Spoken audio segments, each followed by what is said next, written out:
दोस्तों, चलिए शुरू करते हैं क्लास 6 हिस्ट्री का पहला चैप्टर, जिसका नाम है what, where, how and when.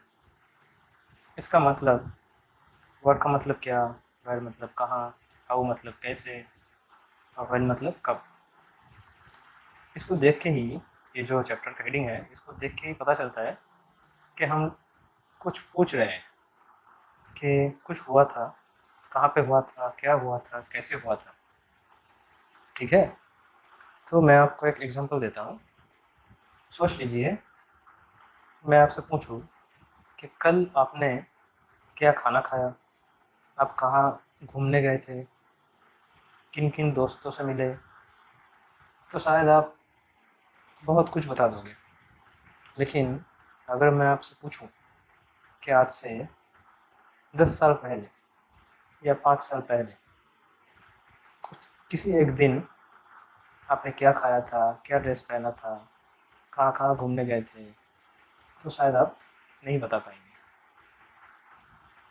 वैसे ही अगर हम लोगों को ये पता करना हो कि आज से सालों पहले, हज़ारों साल पहले क्या हुआ था, तब लोग क्या खाते थे, कैसे रहते थे, क्या ड्रेस पहनते थे, वो अगर हमको जानना हो तो हम कैसे पता करेंगे। तो वही चीज़ हम लोगों को यहाँ पे जानने को मिलेगा। और दोस्तों, जब कभी भी आपको हिस्ट्री या जियोग्राफी पढ़ना हो, तब अपने साथ एक इंडिया मैप और वर्ल्ड मैप ज़रूर रखिए, उसमें आपको क्लैरिटी मिलेगी। ठीक है, तो चलिए आगे बढ़ते हैं। अभी लिखा हुआ है कि find the river Narmada on map 1 page 2।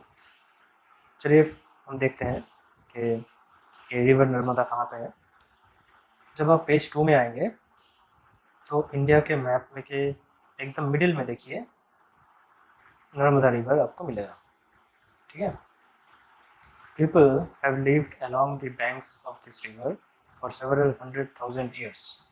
मतलब लोग नर्मदा नदी के किनारे हज़ारों सालों से रहते थे। वो लोग ज़्यादातर स्किल्ड गैदरर थे। गैदरर मतलब कलेक्ट करना। ठीक है, अब देखिए, they knew about the vast wealth of plants in the surrounding forests and collected roots, fruits and other forest produce for their food. इसका मतलब है कि उन लोगों को पता था कि उनके आसपास कहाँ जंगल हैं, कहाँ जड़ें मिलते हैं, कहाँ फल मिलते हैं, या फिर जो अदर चीज़ें हैं वो कहाँ पे मिलते हैं, और वो शिकार भी करते थे।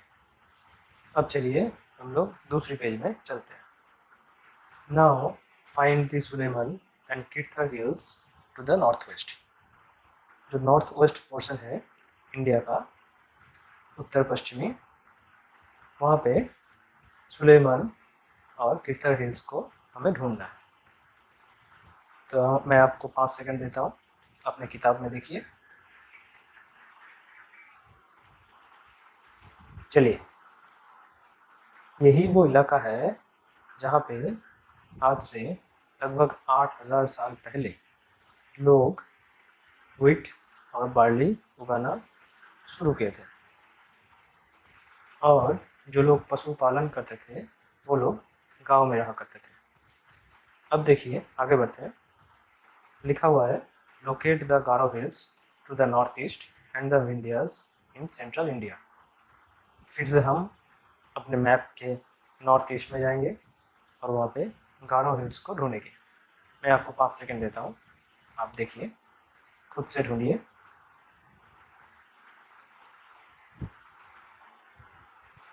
तो ये जो जगह है, ये गारो हिल्स वाली, ये उस जगह में से है जहाँ पे भी एग्रीकल्चर का डेवलपमेंट हुआ था। अब हम थर्ड पेज पे आ चुके हैं, तो आगे बढ़ते हैं। तो फिर से अगर हम वो मैप देखें तो भारत के बीचों बीच हमें विंध्यास मिलेगा। ठीक है, ये विंध्यास एक ऐसी जगह है जिसके नॉर्थ में पहली बार राइस ग्रो हुआ था। राइस मतलब चावल। अब देखिए लिखा हुआ है, trace the river Indus and its tributaries. Tributaries का मतलब है tributaries are smaller rivers that flow into a larger river. मतलब कुछ छोटी छोटी नदियाँ जो एक बड़ी नदी में जाके मिलित होती है। ठीक है, अब यहाँ पे आप लोगों के लिए एक मेरा सवाल है कि आप जाके ढूंढिए कि इंडस रिवर के कितने ट्रिब्यूटरीज है और उनके नाम क्या क्या है, और उस नाम को जितने भी ट्रिब्यूटरीज है वो कमेंट बॉक्स में मुझे कमेंट करके लिखिए। ओके, लगभग 4700 साल पहले यहाँ पे मतलब इंडस रिवर के किनारे लोग रहना स्टार्ट कर चुके थे, और आज से लगभग 2500 साल पहले जो गंगा नदी है उसके किनारे लोग रहना शुरू किए थे। अब हमने गंगा का नाम लिया तो हमें मैप में ढूंढना है कि गंगा नदी कहाँ पे है। दोस्तों, मैं यहाँ पे एक बात कहना चाहता हूँ, जब भी आप हिस्ट्री या जियोग्राफी या कुछ भी पढ़ें, वहाँ पे किसी भी जगह का नाम आए, किसी रिवर का नाम आए, किसी समुंदर का नाम आए, किसी माउंटेन का नाम आए, तो अगर उसके बारे में आपको पता नहीं है तो आप ज़रूर से अपने मैप में उसको ढूंढिए। इससे आपको उस सब्जेक्ट के बारे में, उस चीज़ के बारे में बहुत ज़्यादा क्लैरिटी मिलेगी। तो चलिए अभी आगे बढ़ते हैं। प्राचीन काल में जो गंगा नदी का दक्षिणी इलाका है, गंगा नदी के दक्षिण में जो इलाका पड़ता है वो मगध के नाम से जाना जाता था। ये मगध आज के दिन बिहार में स्थित है। मगध के जो रूलर्स थे, मतलब मगध के जो राजा थे, वो बहुत पावरफुल थे और उनके बहुत बड़ी किंगडम थी। तो दोस्तों, प्राचीन काल में इंसान एक जगह से दूसरी जगह पे मूव करते थे।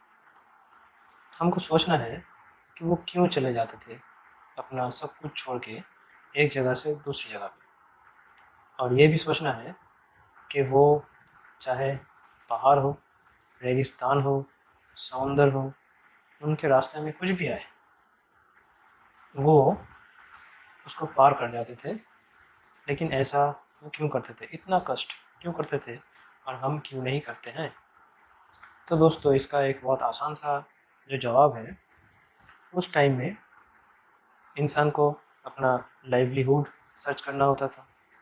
उनको नेचुरल डिज़ास्टर्स से भागना पड़ता था, जैसे कि कभी बाढ़ आ गई, कभी भूकंप आ गया, कुछ भी हो गया, उनको भागना पड़ता था। कभी खाना ख़त्म हो जाता था कि सोचिए जहाँ पे वो लोग रह रहे हैं कुछ पेड़ वगैरह है और उसके जो फल थे वो ख़त्म हो गए। अब उसको उन लोगों को दूसरी जगह पे जाना है। कभी कभी वो लोग एडवेंचर की तरफ, मतलब एडवेंचर के लिए भी जाया करते थे एक जगह से दूसरी जगह पे, ताकि वो लोग कुछ नई जगह डिस्कवर कर सके। ठीक है, या फिर कभी अपने जो धर्म है उसके प्रचार प्रसार के लिए भी जाया करते थे। और ये सब करते करते जब एक जगह से लोग दूसरी जगह में जाने लगे, और ये तो वो बहुत स्वाभाविक सा बात है कि जब भी इंसान एक जगह से दूसरी जगह पे जाता है तब वो अपने आइडियाज़ शेयर करता है, वो अपने स्किल्स शेयर करते हैं, अपने भावनाओं को शेयर करता है। तो ऐसे बहुत सारे चीज़ों का हम लोगों को एक परिवर्तन आता है। ठीक है, और इनरिचमेंट होता है। तो दोस्तों, अभी हम लोग पेज नंबर 4 में आ गए हैं। मैं ऐसे ही पेज नंबर बताता जाऊंगा और आप अपनी किताब को खोल के मेरा लेक्चर सुनते रहिए और आपको सब कुछ क्लियर हो जाएगा। ठीक है, तो पेज नंबर 4 में हम लोग देखते हैं कि two of the words we often use for our country are India and Bharat.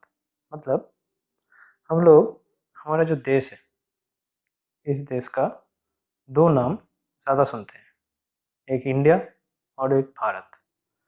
आपको पता ही है, जो बाहर के देश है वो लगभग हर कंट्री, कुछ देश छोड़ के, जैसे कि पाकिस्तान, बांग्लादेश, श्रीलंका, जो एकदम नेबरिंग कंट्री है, वो छोड़ के लगभग पूरा विश्व हमें इंडिया के नाम से जानता है। तो ये इंडिया नाम आया कहाँ से?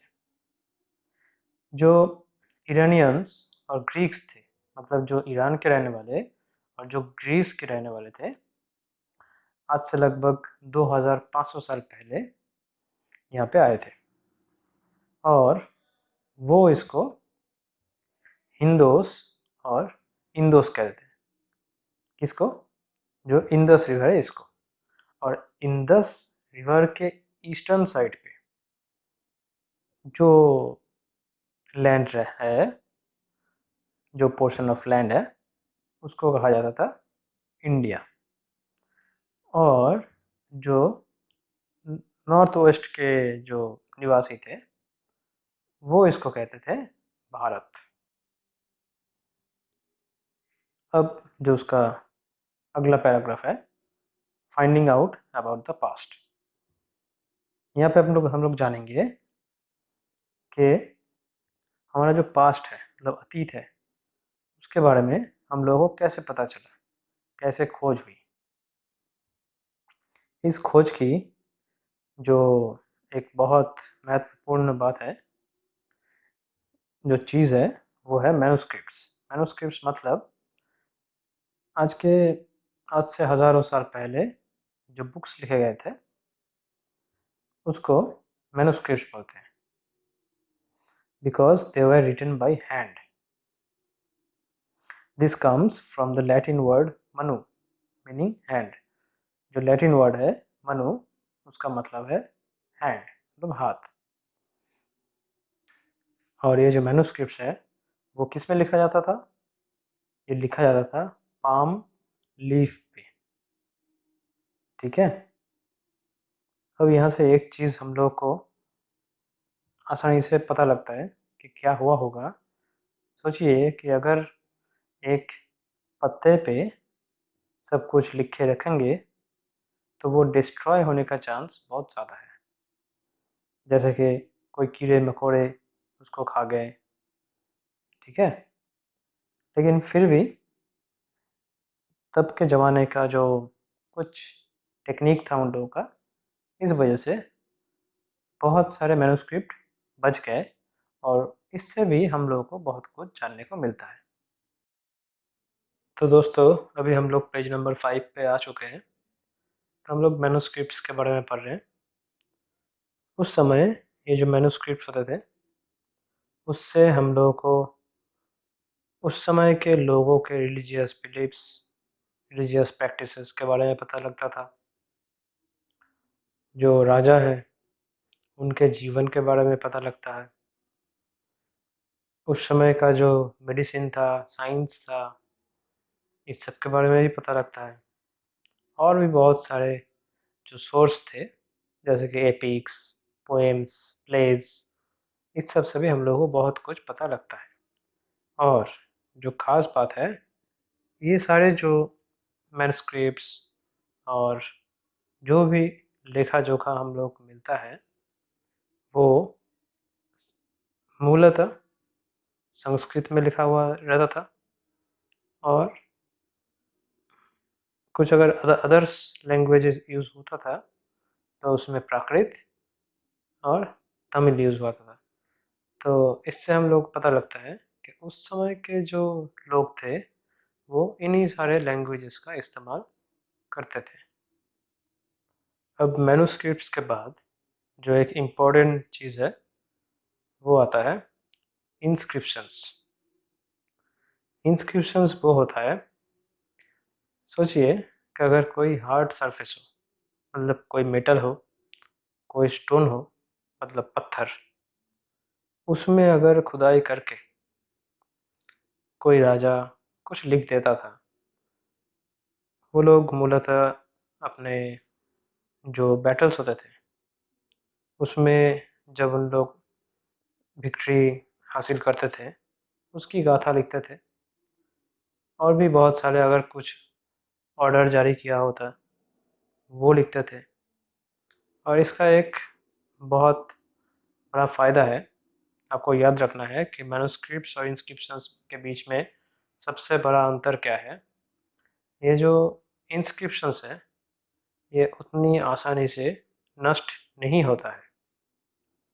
आपको मतलब ये तो बस एक बहुत साधारण सी बात है कि अगर कोई हार्ड फेस, मतलब अगर पत्थर पे या मेटल पे कोई लिखेगा तो उसको मिटाना उतना आसान नहीं होता है। अब चलते हैं अगले पैराग्राफ में। यहाँ पे एक बहुत इम्पोर्टेंट सा वर्ड है, वो है आर्कियोलॉजिस्ट। अब ये आर्कियोलॉजिस्ट किन को बोलते हैं? आर्कियोलॉजिस्ट उन लोगों को बोलते हैं जो प्राचीन काल में यूज़ किए गए stones, bricks, paintings and sculptures को लेके स्टडी करते थे। They also explore and excavate to find tools, weapons, pots, pans, ornaments and coins. इसका मतलब है कि आर्कियोलॉजिस्ट मिट्टी खोद के प्राचीन काल में यूज़ किए गए टूल्स, वेपन्स, पॉट्स, ऑर्नामेंट्स मतलब ज्वेलरी, ये सब खोद के निकालते थे। और ये जो चीज़ें खोद के निकालते थे वो सब चीज़ें कुछ स्टोन्स के बने होते थे, कुछ मेटल्स के बने होते थे, कुछ हड्डियों से बने होते थे। तो ये ज़ाहिर सी बात है कि जो भी चीज़ किसी हार्ड मेटल से या स्टोन से बनी होगी वो ज़्यादा देर तक या फिर ज़्यादा दिन तक या ज़्यादा सालों तक सर्वाइव कर पाएगी। तो अभी हम लोग पेज नंबर 6 में आ चुके हैं। यहाँ पे पहले देखिए ऊपर की तरफ लेफ्ट साइड में एक येलो कलर के पॉट का तस्वीर दिया हुआ है और उसके राइट साइड पे एक ओल्ड सिल्वर कॉइन है। ओके, तब देखिए ये जो आर्कियोलॉजिस्ट थे वो हमेशा कुछ ना कुछ ढूंढते रहते थे, अभी भी ढूंढते रहते हैं।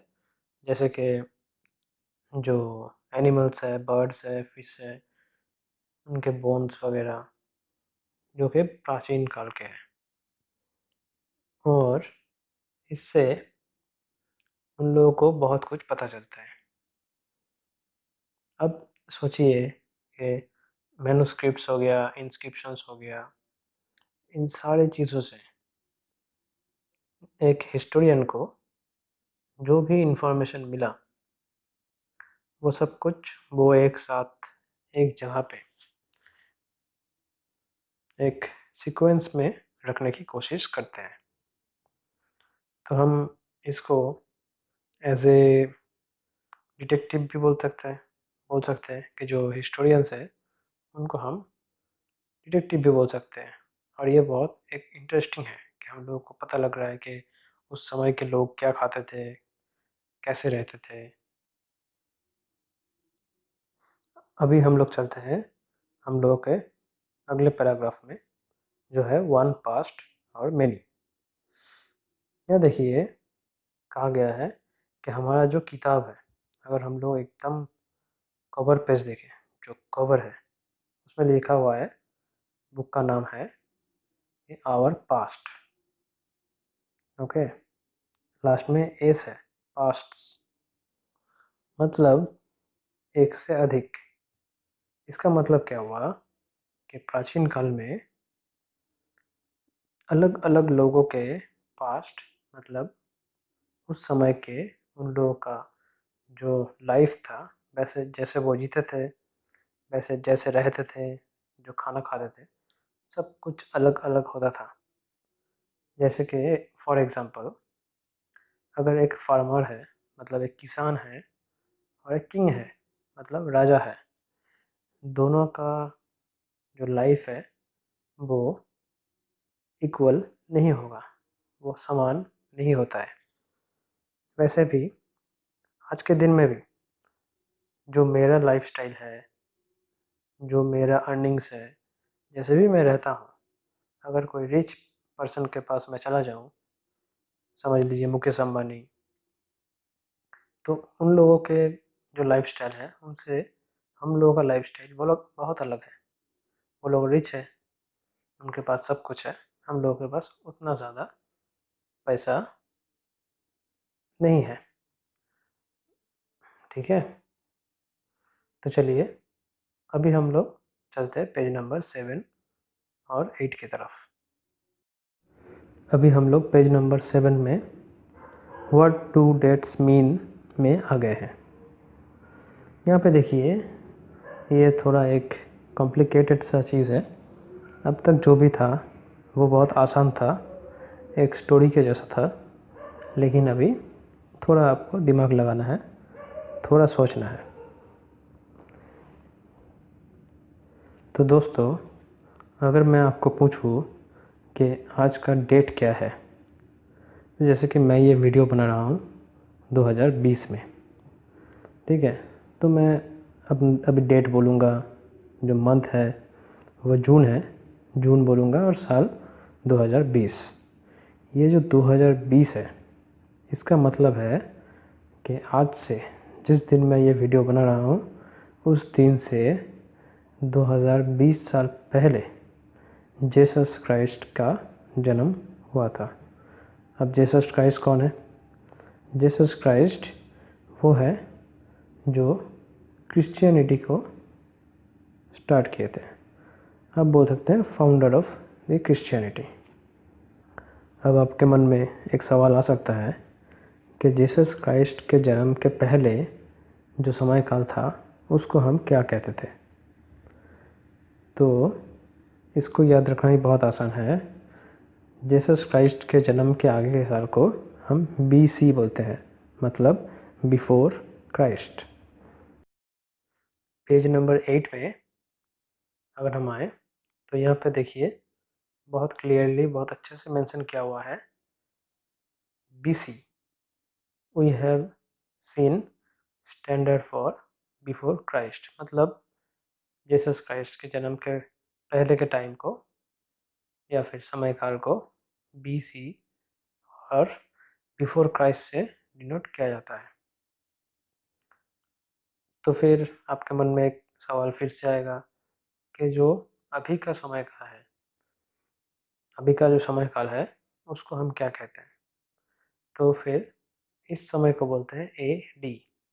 AD का फुल फॉर्म है एनो डोमिनी, ये एक लैटिन वर्ड है। ठीक है, अब कभी कभी ये जो अभी जो चल रहा है, मतलब जो AD है, इसको CE बोलते हैं।